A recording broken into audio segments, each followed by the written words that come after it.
Pemirsa, sejumlah Menteri Kabinet Merah Putih dalam beberapa waktu terakhir bergantian datang ke kediaman Presiden ke-7 RI Joko Widodo di Solo, Jawa Tengah. Beberapa menteri diantaranya bahkan menyebut Jokowi sebagai bos meski kini berada di bawah kepemimpinan Presiden Prabowo Subianto. Assalamualaikum warahmatullahi wabarakatuh. Selamat datang di Reha TV. Pemirsa, mengejutkan sekali ketika Presiden Prabowo sedang berada di luar negeri, para menterinya ramai-ramai datang ke Solo, sowan ke Jokowi. Yang paling aneh lagi, mereka datang ke sana bukan hanya sekedar untuk mengucapkan selamat Hari Raya Idul Fitri, tetapi mengucapkan bahwa Jokowi masih bos mereka. Padahal kita tahu bahwa sekarang ini yang jadi presiden bukan lagi Jokowi, tetapi sudah beralih kepada Prabowo. Harusnya yang menjadi bos menteri itu bukan Jokowi lagi, tetapi sudah Presiden Prabowo.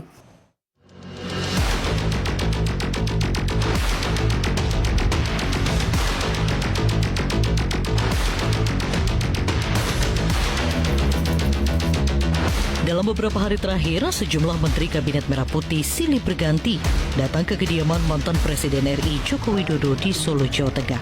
Mulai dari Menteri Kelautan dan Perikanan Sakti Wahyu Trenggono, Menteri Kesehatan Budi Gunadi Sadikin, Menko Pangan Zulkifli Hasan, hingga Menteri SDM Bahlil Lahadalia. Beberapa di antaranya bahkan menyebut Jokowi sebagai bos, meski kini berada di bawah kepemimpinan Presiden Prabowo Subianto. Menteri Kelautan dan Perikanan Sakti Wahyu Trenggono misalnya menyebut kedatangannya sebagai bentuk silaturahmi lebaran dengan bosnya. Menurut Trenggono, salah satu arahan yang diberikan Jokowi berkaitan dengan kemajuan Kementerian KKP. Silaturahim sama bekas bos saya, sekarang masih bos saya. Apa aja Pak yang diobrolin Pak? Ya, kesehatan dan sebagainya. Saya sehat, beliau sehat, dan minta arahan-arahan. Banyak sekali saya harus belajar. Apa aja Pak arahannya Pak? Arahan itu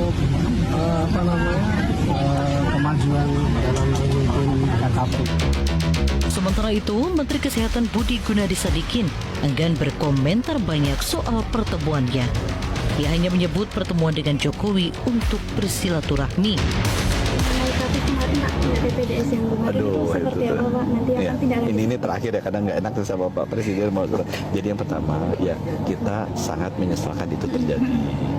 Nomor dua, saya juga mengucapkan turut sedih lah pada keluarga dari korban. Ya.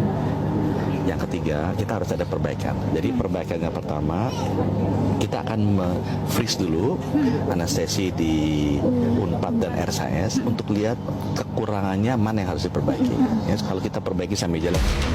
Menko Pangan Zulkifli Hasan menyebut pertemuannya dengan Jokowi sebagai silaturahmi, mengingat dirinya banyak dididik oleh Jokowi selama di pemerintahan. Ada bicara terkait politik atau ekonomi gitu? Lebaran itu kan saya kan menterinya Bapak. Ya, banyak dibimbing dulu 2 tahun, percaya beliau sama Ibu.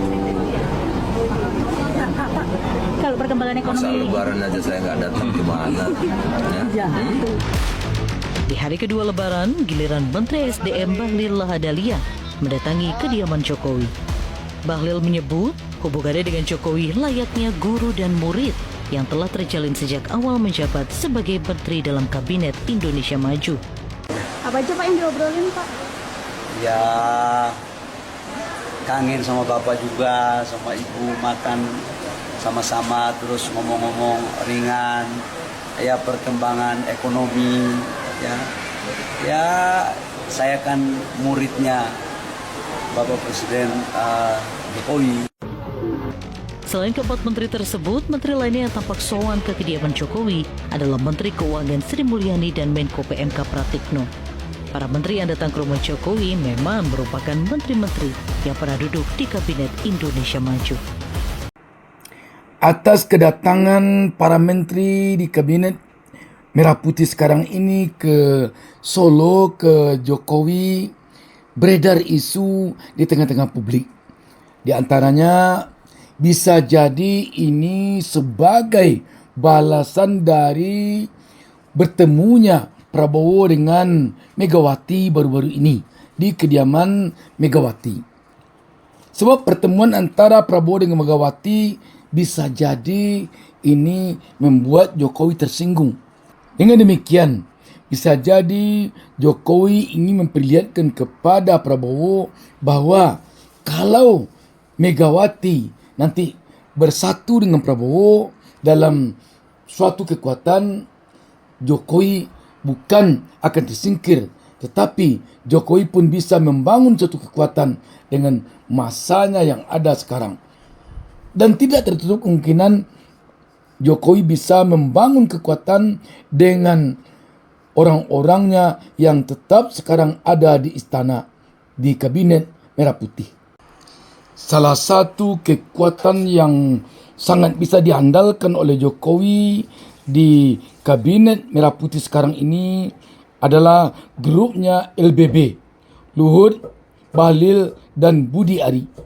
Di sisi lain juga bisa jadi kedatangan para menteri ini ke Solo atas perintah atau restu dari Prabowo dengan maksud agar Jokowi tidak sampai berpikir yang lain-lain terhadap kesetiaannya kepada Jokowi atas pertemuan Prabowo dengan Megawati baru lalu.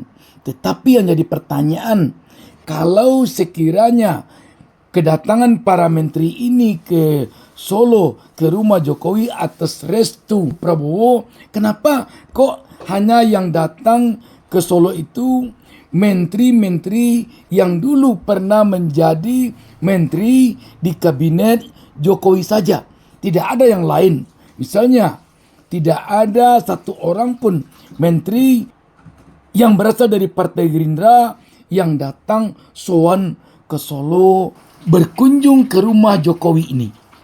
Dari permainan terjadi ini, apabila ini memang restu dari Prabowo, kedatangan para menteri ini ke rumah Jokowi, tentu ini tidak akan jadi persoalan dan akan semakin menambah erat hubungan antara Jokowi dengan Prabowo ke depan ini.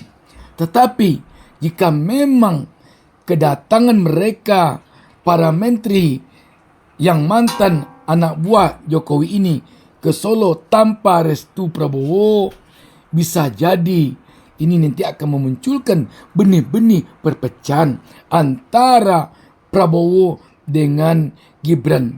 Terlepas dari semua ini, yang menjadi persoalan bagi rakyat agaknya adalah kekhawatiran rakyat terhadap adanya matahari kembar di dalam kabinet Merah Putih yang dipimpin oleh Prabowo ini. Satu matahari di istana, satu matahari di Solo. Ini yang dikhawatirkan oleh rakyat. Demikian pemirsa, jangan lupa subscribe. Wassalamualaikum warahmatullahi wabarakatuh.